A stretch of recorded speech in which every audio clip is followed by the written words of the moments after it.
WWE का second biggest pay per view यानी कि समर स्लैम आने वाला है। इस मंडे को सुबह हमें देखने को मिलेगा और काफी सारे अच्छे मैचेस इस शो के लिए अनाउंस कर दिए गए हैं। बहुत सारी चीजें हैं जिसके बारे में बात करेंगे, सारे विनर्स, प्रेडिक्शंस और क्या शॉक्स हमें देखने को मिल सकते हैं आज की इस वीडियो में मैं आपको बताऊंगा। तो आप इसे एंड तक देखते रहें। चैनल पर नए हैं तो सब्सक्राइब करें और उस नोटिफिकेशन बेल को ऑन करना ना भूलें।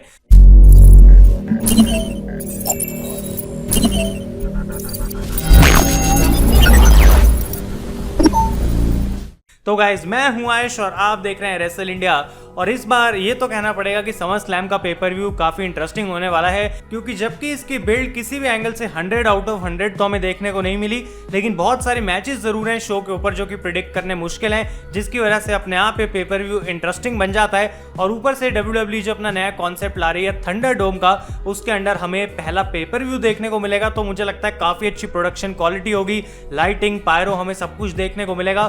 तो इंटरेस्टिंग रहेगा इस शो को देखना गाइज। और इससे पहले कि मैं अपने प्रेडिक्शंस आप लोगों को बताऊं, आप लोग कमेंट्स में नीचे जाएंगे और 1 2 3 4 करके, जैसा कि हमेशा आप अपनी प्रेडिक्शंस मुझे बताते हैं, सारे मैचेस के प्रेडिक्शंस मैं आपसे भी जानना चाहूंगा। तो हम स्टार्ट करते हैं इस मैच से गाइज, जिसकी बिल्ड बहुत लंबी रह चुकी है। इंटरेस्टिंग सी स्टिपुलेशन भी लगा दी गई है इसके ऊपर, और वो है Seth Rollins against Rey Mysterio son Dominik Mysterio in a street fight. और रे मिस्टीरियो यहाँ पे अब रिंग साइड होने वाले हैं, क्योंकि रिसेंट मंडे नाइट ड्रॉ पे उनका रिटर्न हुआ था। अब बहुत ज्यादा इंटरेस्टिंग है ये, क्योंकि लास्ट टाइम जब सेथ रॉलिंस और रे मिस्टीरियो का मैच हुआ था तो वहां पे रे मिस्टीरियो हार गए थे, जो कि ज्यादा लोग एक्सपेक्ट नहीं कर रहे थे। और मेरी प्रेडिक्शन तब सही हुई थी, क्योंकि मैंने कहा था सेथ रॉलिंस इस मैच को जीतने चाहिए। लेकिन इस बार गाइज मैं यहाँ पे सेथ रॉलिंस की साइड नहीं जाने वाला।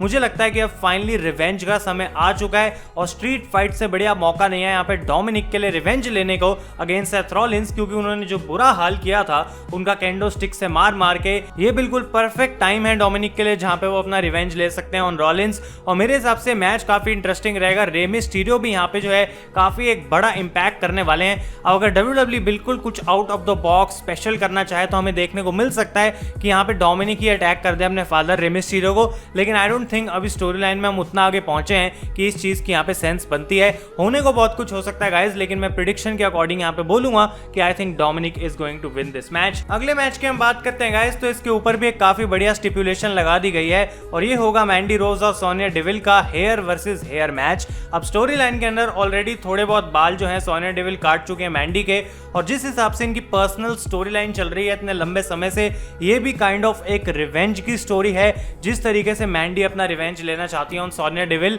लेकिन सोनिया अपने आप में बहुत ज्यादा कॉन्फिडेंट है कि मैंडी जो है ब्यूटी के अलावा और किसी चीज के लिए जानी नहीं जाती है। और यहाँ पे एक पॉइंट है जो कि मैंडी को प्रूव करना है। एंड आई डोंट नो कि यहाँ पे एग्जैक्टली क्या होने वाला है, कि कौन बॉल्ड ज्यादा अच्छा लगेगा, लेकिन मुझे नहीं लगता कि विंस मैकमैन किसी भी तरीके से जो है यहाँ पे मैंडी रोज को इस मैच में हारने के लिए बुक करेंगे। तो मुझे लगता है कि सोनिया डेविल हारेंगी, और यूजुअली हमें देखने को मिलता है कि हमेशा हील ही जो है वो हेयर वर्सेस हेयर के मैचेस हारता है। और इसी वजह से मैं प्रिडिक्ट भी करूंगा गाइस यहाँ पे कि सोनिया डेविल इस मैच को हारेंगी and she is going to get her head shaved. अगले मैच की हम बात करते हैं, जो कि होगा for the United States championship. Apollo Crews जो कि चैंपियन है, अपना टाइटल डिफेंड करने वाले हैं अगेंस्ट MVP। और यहाँ पे रिंग साइड से शेल्टन बेंजामिन और बॉबी लैशली को बैन कर दिया गया है। तो काइंड ऑफ अपोलो क्रूज के पास एक मौका है दिखाने का कि लास्ट टाइम जब MVP उनके अगेंस्ट हारे थे तो वो रेट्रीब्यूशन की वजह से नहीं था, लाइट्स इधर उधर होने की वजह से नहीं था, बल्कि एक्चुअली में वो मैच अपना हारे थे। और ये एक ऐसा मैच है गाइस इस पूरे कार्ड पे जिसमें मेरा कुछ खास इंटरेस्ट है नहीं, और MVP को एक बार फिर से मैं एज ए चैंपियन नहीं देखना चाहूंगा, क्योंकि अपोलो के पास मौका है यहाँ पे बिल्ड होने का एज ए चैंपियन। और लास्ट पेपर व्यू में मैंने यही कहा था कि अपोलो को यहाँ पे इस फ्यूड से निकाल के आगे बढ़ना चाहिए, और वही चीज मैं यहाँ पे रिपीट करूंगा। And I think Apollo is going to retain his title. अगले मैच की हम बात करते हैं, जो कि होगा for the Raw tag team titles, the Street Profits against Andrade and Angel Garza. अब इसकी स्टोरी लाइन भी काइंड ऑफ ऐसी है कि जेलिना वेगा ने पॉइजन कर दिया था मॉन्टेज फोर्ड को, जिसकी वजह से उनको काफी दिक्कत हुई थी अपने मैच में। हमने देखा था कैसे वो बेहोश हो गए थे और मंडे नाइट ड्रॉ पे अपीयर भी नहीं हुए उसके 1-2 हफ्तों बाद।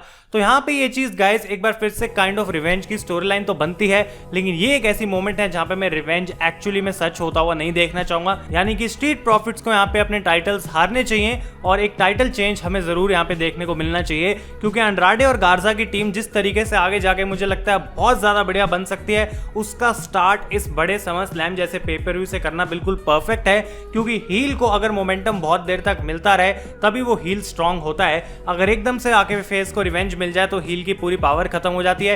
And that is what I am going to predict, that Garza and Andrade are going to become the new Raw tag team champions. SmackDown women's championship का अगला मैच आता है और ये स्टोरी भी काफी इंटरेस्टिंग है, क्योंकि हम यहाँ पे रॉ वुमेन्स चैंपियनशिप का मैच भी साथ साथ डिस्कस कर लेते हैं। तो बेली लड़ेंगी आस्का से अपने स्मैकडाउन टाइटल के लिए और साशा लड़ेंगी आस्का से अपने रॉ टाइटल के लिए। और ये चीज गाइस बहुत ही ज्यादा कंफ्यूजिंग है, लेकिन मैंने जब बहुत बार सोचा इसके बारे में तो ये चीज तो कंफर्म है कि आस्का दोनों टाइटल नहीं जीतने वाली, और ये चीज भी कंफर्म है कि बेली और साशा दोनों टाइटल अपने हारने नहीं वाली हैं, क्योंकि बेली और साशा की फ्यूड आगे जाके कंटिन्यू होगी।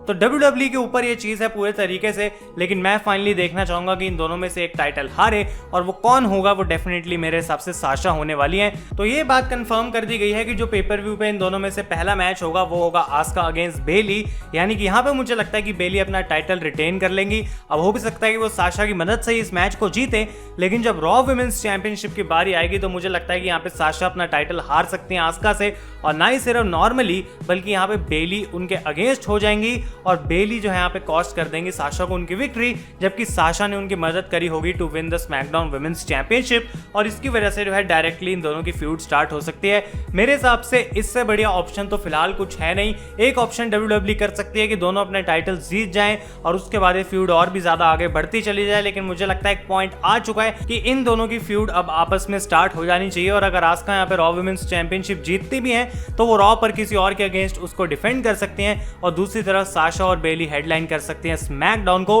तो मुझे लगता है कि बेली अपना टाइटल यहाँ पे रिटेन कर लेंगी and Sasha is going to lose it because of Bayley, और इनका जो है यहाँ पे ब्रेकडाउन देखने को मिलेगा। अगले मैच की हम बात करते हैं जो कि होगा फॉर द यूनिवर्सल चैंपियनशिप, ब्रे वायत यानी कि the field against Braun Strowman guys, और कोई नॉर्मल ब्रॉन स्ट्रोमैन नहीं बल्कि द मॉन्स्टर, जो कि नया लुक है उनका बॉल्ड ब्रॉन स्ट्रोमैन। और यहाँ पे मुझे लगता है कि एक बार फिर से बहुत ज्यादा अजीब है कि कौन इस मैच को जीतेगा, और सिर्फ इसीलिए क्योंकि अलेक्सा ब्लिस को यहाँ पे इन्वॉल्व कर दिया गया है। तो अलेक्सा ब्लिस मनाने की कोशिश कर रही थी ब्रॉन स्ट्रोमैन को, लेकिन वो अपनी अलग ही मॉन्स्टर वाली लुक में आ गए, वो किसी की सुनने को तैयार नहीं है। इनफैक्ट उन्होंने अलेक्सा को अटैक भी कर दिया था, और फील्ड दूसरी तरफ ऐसा लग रहा है कि अलेक्सा को धीरे धीरे पसंद कर रहे हैं, और ये चीज जो है डेफिनेटली इस मैच में प्ले आउट करने वाली है।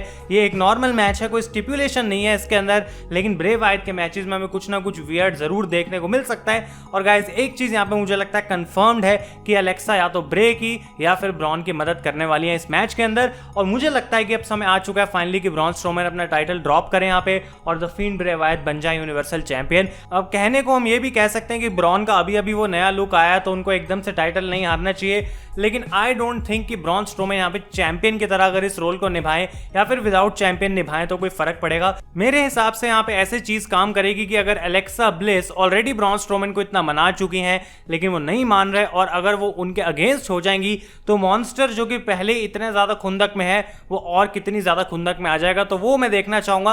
और डेफिनेटली मुझे लगता है बेस्ट वे आउट है इस मैच की तरफ, and I think the Fiend Bray Wyatt is going to become the new Universal champion. और फिर फाइनली गाइस सबसे बड़ा मैच जिसका सबसे मुश्किल डिसीजन है यहाँ पे WWE के लिए, और वो होगा WWE championship match between Drew McIntyre and the Viper Randy Orton. रैंडी ऑर्टन बहुत सारे लेजेंड्स को अटैक कर चुके हैं और बहुत ज्यादा डोमिनेंट लग रहे हैं इतने हफ्तों से, और दूसरी तरफ ड्रू मैकिंटायर जिनका मोमेंटम है रेसलमेनिया से पहले से चलता आ रहा है और अभी तक रुका नहीं है। तो बेसिकली दो शेर आपस में आके भिड़ रहे हैं यहाँ पे, और बिल्कुल 50-50 है कि कौन इस मैच को जीत सकता है। लेकिन मैं इसकी प्रेडिक्शन बहुत पहले से ही करते आया हूं और उस चीज पे मैं बने रहूंगा कि ड्रू मैकिंटायर को इस मैच को हारने से ज्यादा नुकसान होगा as compare to Randy Orton, और उसका रीजन ये है कि मैं इस फ्यूड को एक मैच से ज्यादा चलते हुए देखना चाहता हूं। और अगर ऑर्टन यहाँ पे हारते हैं किसी भी तरीके से, यानी कि वो लेजेंड इंटरप्ट करके उनको हराता है, या फिर मैकिंटायर अपने आप को डिस्क्वालीफाई कर लेते हैं, या फिर ऑर्टन अपने आप को डिस्क्वालीफाई कर लेते हैं, कोई भी ऐसा तरीका जिसकी वजह से मैकिंटायर चैंपियन बने रहे लेकिन ऑर्टन क्लीन ना हारे, तो वो मेरे हिसाब से इस मैच का बेस्ट सोल्यूशन होगा। क्योंकि अगर ऑर्टन यहाँ पे चैंपियन एकदम से बन जाते हैं तो क्या उनका रीमैच नहीं होगा मैकिंटायर के साथ, और अगर एक और रीमैच होता है तो क्या मैकिंटायर को वो भी हरा दिया जाएगा, और अगर दो बैक टू बैक बड़े मैचेस मैकिंटायर हार जाएंगे तो इतने महीनों से जो उनका मोमेंटम बिल्ड हुआ तो वो बिल्कुल नीचे गिर जाएगा। तो मेरे हिसाब से यहाँ पे मैकिंटायर को जीतना चाहिए। लेकिन गाइस अगर WWE ऑर्टन को बुक करती है टू विन दिस मैच तो भी वो मैं देख के सरप्राइज नहीं होगा। तो ये है मेरी सारी predictions for summer summer slam 2020 pay per view. Guys आप लोग अपने कमेंट्स में मुझे प्रेडिक्शंस बताना ना भूलें। Thank you so much for watching. अगर आपको वीडियो पसंद आई है तो लाइक करें। मैं हूं आयुष और आप देख रहे हैं रेसल इंडिया।